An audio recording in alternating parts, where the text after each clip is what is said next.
মামা, ওই মামা, কি হয়েছে? তুমি এত ঘুমাও কেন? আম্মু বলছে এত ঘুমাইলে পেট খারাপ হয়। কই এত ঘুমাই? মাত্র তো 11টা বাজে, এখন অনেক সকাল। আচ্ছা মামা। লাবিব, একদম বিরক্ত করবা না। আমি এখন গভীর চিন্তায় আছি। আম্মু তোমারে বাজারে যাইতে কইছে। শেষ, আমার সব গভীর চিন্তা শেষ।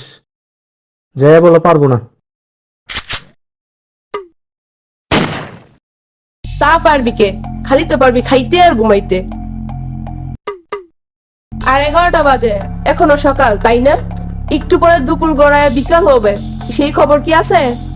আজাইরা না থাইকে একটু চাকরি বাকরিও তো খুঁজতে পারোস। তাড়াতাড়ি বাজারে যা, নইলে দুপুরে খাওয়া বন্ধ। জানি না এই লেখাপড়া চাকরি বাকরির আইডিয়াটা যে কার ছিল। গুহায় থাকতাম, খাইতাম, ঘুরতাম, আর জিঙ্গালালা হু হু করতে করতে ঘুমাই যেতাম। এগুলা কোনো কাজ হইলো? তুই যেভাবে থাকস, গুহা মানব সেভাবে থাকে না।